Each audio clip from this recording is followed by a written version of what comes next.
Lecture on life process chapter, जो class 10th का छठा चैप्टर है। पिछले लेक्चर में हम लोग ने पढ़ लिया था ऑटोट्रॉफ न्यूट्रिशन के बारे में और एमीबा के बारे में भी थोड़ा बहुत बता दिए थे, तो आज उसका नोट्स है। तो स्टार्ट करते हैं लेक्चर। तो एमीबा के बारे में बताए थे कि एमीबा फूड कैसे लेता है। उससे पहले कि एक क्वेश्चन है, how do organism obtain their nutrition. Organism दो तरह के, एक सिंगल सेल ऑर्गेनिज्म और एक मल्टी सेल ऑर्गेनिज्म। तो सिंगल सेल ऑर्गेनिज्म जो होते हैं वो खाना जो है अपने पूरे बॉडी से, पूरे शरीर से लेते हैं।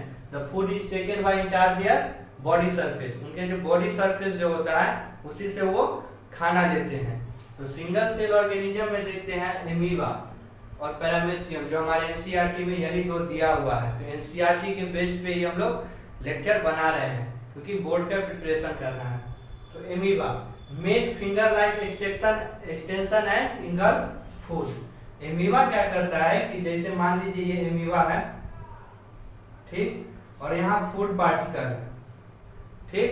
तो ये क्या करेगा कि फूड पार्टिकल को खाने के लिए ये क्या करेगा कि एक फिंगर लाइक अच्छी बना लेता है, एक्सटेंशन बना लेता है।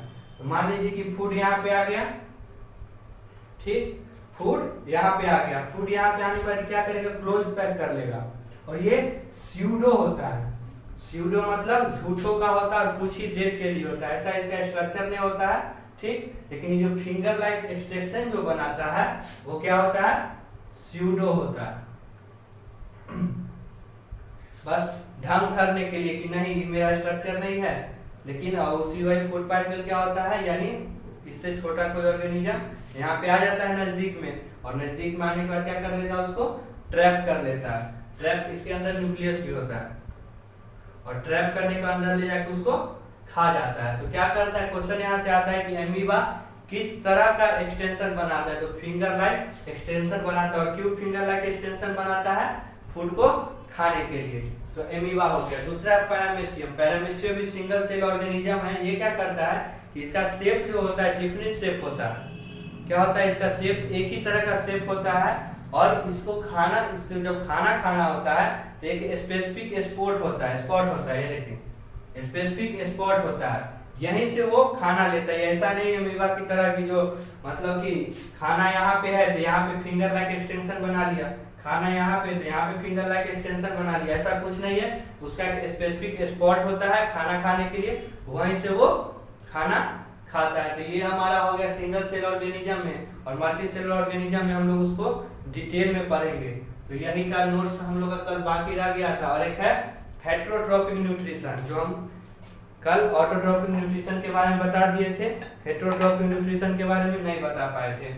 तो हेटेरोट्रॉपिक न्यूट्रिशन जो होता है वैसे ऑर्गेनिज्म जो अपना खाना खुद नहीं बनाते हैं, वो अपना खाना खुद नहीं बनाते, वो क्या करते हैं, वो दूसरे पर डिपेंड रहते हैं। तो heterotrophic nutrition organism which do not make their own food। वो अपना खाना खुद नहीं बनाते हैं, they depend upon other, they depend on other। खाना खाने के लिए वो किसी और पे डिपेंड रहते हैं। तो ये अपना कल का इतना छूटा हुआ था। आज बेसिक हम लोग को स्टार्ट करना है एलिमेंट्री कैनाल, जो बहुत ही इंटरेस्टिंग टॉपिक है और कहानी जैसा हम लोग समझेंगे और बहुत ही मजेदार से हम पढ़ेंगे। तो हम लोग एलिमेंट्री कैनाल के बारे में पढ़ते हैं, अब स्टार्ट करते हैं। तो आखिर एलिमेंट्री कैनाल होता क्या चीज है। सिंगल सेल ऑर्गेनिज्म में तो हम लोग जान लिए कि वो खाना कैसे खाता है, पूरे बॉडी से खाना ले लेता है। लेकिन एक मल्टी सेलुलर ऑर्गेनिज्म जो होता है उनके पास तो अपना खुद का एक स्पेसिफिक ऑर्गन होता है, खाना खाने के लिए, खाना पचाने के लिए, खाना डाइजेस्ट करने के लिए, कोई भी काम करने के लिए। मल्टी सेलुलर ऑर्गेनिज्म में, कॉम्प्लेक्स ऑर्गेनिज्म में एक अलग ही उसके पास ऑर्गन होता है कि वो ऑर्गन स्पेसिफिक फंक्शन करता है कि एक ही काम करेगा। ऐसा नहीं है यूनिसेलुलर जैसा, सिंगल सेल ऑर्गेनिज्म जैसा कि पूरा जो काम होगा वो पूरे शरीर से ही कर लेगा। तो हम लोग एलिमेंट्री कैनाल स्टार्ट करते हैं। Alimentary canal. हम लोग एलिमेंट्री कैनाल स्टार्ट करते हैं। तो एलिमेंट्री कैनाल आखिर हम लोग किसको बोलते हैं? एलिमेंट्री कैनाल हम लोग किसको बोलते हैं? एलिमेंट्री कैनाल एक ट्यूब होता है, एक लंबा ट्यूब होता है, ठीक। वो हमारे माउथ से स्टार्ट होके कहाँ जाता है? एनस में जाता है। ये लगभग 5 से 8 फीट का होता है। 8 मीटर का होता है।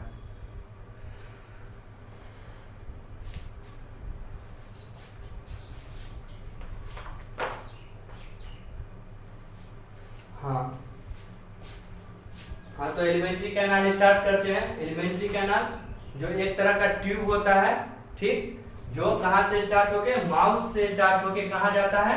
एनस में जाता है। एक लिविंग ऑर्गेनिज्म, एक ह्यूमंस का बात कर ले तो एलिमेंट्री कैनाल जो होता है कि माउथ से स्टार्ट होके कहाँ जाता है? एनस तक जाता है। और ये कितना लंबा होता है? 5 से 8 मीटर तक ये लॉन्ग होता है एलिमेंट्री कैनाल। एलिमेंट्री कैनाल एक तरह का ट्यूब होता है जो कि माउथ से स्टार्ट होके एनस तक जाता है। तो आखिर देखते हैं कि माउथ और एनस के बीच में और कौन कौन सा ऑर्गन आता है जो एलिमेंट्री कैनाल का पार्ट है। ये जो माउथ और एनस जो हम बताएं वो एलिमेंट्री कैनाल का पार्ट है, ठीक। तो हम लोग देखते हैं कि एलिमेंट्री कैनाल में कौन कौन सा ऑर्गन आता है। तो स्टार्ट करते हैं सबसे पहले माउथ से स्टार्ट करते हैं। माउथ सबसे पहले माउथ आता है एलिमेंट्री कैनाल में। फिर माउथ से खाना कहाँ जाता है? ओसोफेगस में।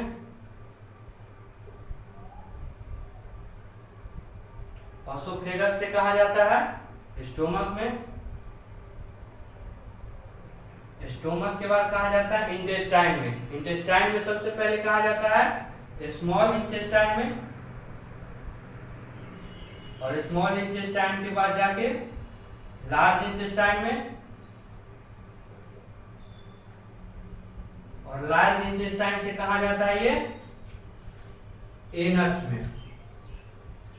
और एनस रेक्टम से द्वारा शरीर से बाहर जो भी वेस्ट मटेरियल होता है वो निकल जाता है। तो यहाँ पे एक चीज और देख लेते हैं। ये चीज तो हम लोग देख ली, ये सब चीज जो माउथ है, ओसोफेगस वगैरह ये सब है, ये सब हम लोग डिटेल में एक एक करके पढ़ेंगे। तो यहाँ पे देख लेते हैं कि एलिमेंट्री कैनाल में कौन कौन पार्ट आ गया। माउथ, माउथ से खाना स्टार्ट होके कहाँ जाता है? ओसोफेगस में। ओसोफेगस से बाद स्टोमक, उसके बाद स्मॉल इंटेस्टाइन में। स्मॉल इंटेस्टाइन में, स्मॉल इंटेस्टाइन के लार्ज इंटेस्टाइन में। स्मॉल इंटेस्टाइन को हम लोग क्या बोलते हैं हिंदी में? छोटी आंत। और लार्ज इंटेस्टाइन को बड़ी आंत। और उसके बाद एनस से खाना बाहर चले आता है। तो जैसे खाना हम लोग खाते हैं तो उसको डाइजेस्ट भी करना होता है। तो डाइजेशन कहाँ कहाँ होता है ये हम लोग यही देख लेंगे, फिर बाद में ही पढ़ेंगे। तो डाइजेशन जैसे ही हम मुंह में खाना रखते हैं माउथ में, तो डाइजेशन यहीं से स्टार्ट हो जाता है। डाइजेशन माउथ से ही स्टार्ट हो जाता है। ओसोफेगस में कोई डाइजेशन नहीं होता है। ओसोफेगस एक तरह का ट्यूब है जो कि खाना को माउथ से स्टोमच में ट्रांसफर करता है। तो यहाँ पे कोई भी क्या नहीं होता है? डाइजेशन, कोई भी डाइजेशन यहाँ पे नहीं होता है। तो पहला डाइजेशन स्टार्ट कहाँ होता है? माउथ में होता है। उसके बाद स्टोमच में। स्टोमक में डाइजेशन होता है। यहाँ पे एचसीएल वगैरह जो होता है, यहाँ पे डाइजेशन होता है। उसके बाद स्मॉल इंटेस्टाइन। स्मॉल इंटेस्टाइन में खाना का कंप्लीटली डाइजेशन हो जाता है। कार्बोहाइड्रेट्स, प्रोटीन वगैरह ये सब जो होता है हमारे खाना में, वो पूरा डाइजेशन स्मॉल इंटेस्टाइन में हो जाता है। तो एक क्वेश्चन यहाँ से राइज हो सकता है कि हमारे बॉडी के एलिमेंट्री कैनाल के कौन पार्ट में कंप्लीटली डाइजेशन हो जाता है? तो कंप्लीटली डाइजेशन कहाँ हो जाता है? स्मॉल इंटेस्टाइन में। कंप्लीटली डाइजेशन कहाँ हो जाता है? स्मॉल इंटेस्टाइन में। और स्मॉल इंटेस्टाइन के बाद खाना कहाँ जाता है? लार्ज इंटेस्टाइन में। लार्ज इंटेस्टाइन में भी डाइजेशन होता है। लार्ज इंटेस्टाइन में डाइजेशन क्या चीज का होता है? अगर थोड़ा बहुत जो भी न्यूट्रिएंट्स वगैरह अगर स्मॉल इंटेस्टाइन में धोखा से बच जाए तो वो जाके लार्ज इंटेस्टाइन में तो एब्जॉर्ब हो ही जाता है, डाइजेशन हो ही जाता है। लार्ज इंटेस्टाइन में सबसे मोस्टली डाइजेशन क्या चीज का होता है? मोस्टली वाटर का डाइजेशन होता है। कहाँ? लार्ज इंटेस्टाइन में। उसके बाद फीटस निकलता है, फीसेस निकलता है, जो कि एनस से द्वारा हम लोग के बॉडी से बाहर चले जाता है। तो ये हमारा एलिमेंट्री कैनाल है और इसी को हम लोग बारी बारी से पढ़ेंगे। तो एलिमेंट्री कैनाल का डेफिनेशन क्या होगा? Alimentary canal is a tube that starts from mouth and end to anus and it is about 5 to 8 metre. तो एलिमेंट्री कैनाल का सबसे पहला पार्ट क्या होगा? माउथ के बाद कहा जाता है खाना। ऑसोफेगस में, ऑसोफेगस से पेरिस्टाल्टिक मूवमेंट से ऑसोफेगस एक पाइप होता है कि जैसे इसमें खाना आया, ठीक, तो एक इस तरह का मूवमेंट होगा। खाना आने पहले से मान लीजिए ट्यूब है, ठीक, ट्यूब में खाना आया तो क्या करेगा? पेरिस्टाल्टिक मूव ऐसे होगा। फिर ये है तो यहाँ जो खाना इसमें स्पेस होगा तो दबाया तो खाना आगे बढ़ा, फिर इस तरह करके कहाँ जाता है खाना? स्टोमक में जाता है। फिर स्टोमक में डाइजेशन होता है। फिर स्टोमक के बाद क्या है? स्मॉल इंटेस्टाइन में आता है। स्मॉल इंटेस्टाइन से लार्ज इंटेस्टाइन में, उसका एनस से वेस्ट मटेरियल जो निकलता है वो बाहर हो जाता है। तो एलिमेंट्री कैनाल का डिफिनेशन हम लोग देखते हैं। Alimentary canal, it is a tube, it is a long tube. Tube तो है, लंबा ट्यूब है, 5 से 8 मीटर है तो लंबा नहीं हुआ, 5 से 8 मीटर तो लंबा tube. It is a long tube that arise from mouth and end to anus। ये एक इंफॉर्मेशन एलिमेंट्री कैनाल का। दूसरा इंफॉर्मेशन ये है कि it is about 5 to 8 metre long. 5 से 8 मीटर क्या है? ये लंबा होता है। तो ये हमारा एलिमेंट्री कैनाल हुआ। तो और हम लोग अगले लेक्चर में पूरा एलिमेंट्री कैनाल का प्रोसेस पढ़ लेंगे कि एलिमेंट्री कैनाल में आखिर डाइजेशन किस तरह से होता है, फूड कैसे ऊपर से नीचे आता है, माउथ से लेके एनस तक का क्या प्रोसेस होता है, फूड का कैसे डाइजेस्ट होता है, वो सब हम लोग अगले लेक्चर में पढ़ेंगे, जो हम लोग डाइजेशन इन लिविंग ऑर्गेनिज्म या ह्यूमन बीइंग्स टॉपिक होगा। तब तक के लिए इतना ही। आप लोग ये नोट्स यहाँ पे यही इंपॉर्टेंट एक है, एक ये सीरीज इंपॉर्टेंट है जो हम लोग अगले लेक्चर में बनाएंगे कि माउथ से ऑसोफेगस जाता है, ऑसोफेगस से स्टोमक में, स्टोमक से स्मॉल इंटेस्टाइन में, फिर लार्ज इंटेस्टाइन में, फिर एनस। ये एक प्रोसेस होता है और यही प्रोसेस से हम पढ़ेंगे। पहले हम लोग माउथ पढ़ेंगे, फिर oesophagus, stomach, small intestine, large intestine और एनस पढ़ेंगे। और यहाँ पे आप नोट्स करिएगा। एक एलिमेंट ऐसे हम अगला क्लास में डिफिनेशन लिखा लेंगे, फिर भी लिख लीजिए। एलिमेंट्री कैनाल का ये एक डिफिनेशन और कितना मीटर लंबा होता है, 5 से 8। और हम लोग अगले क्लास में पूरा इसके डिटेल में पढ़ेंगे। तब तक के लिए गुड बाय और पढ़ते रहिए।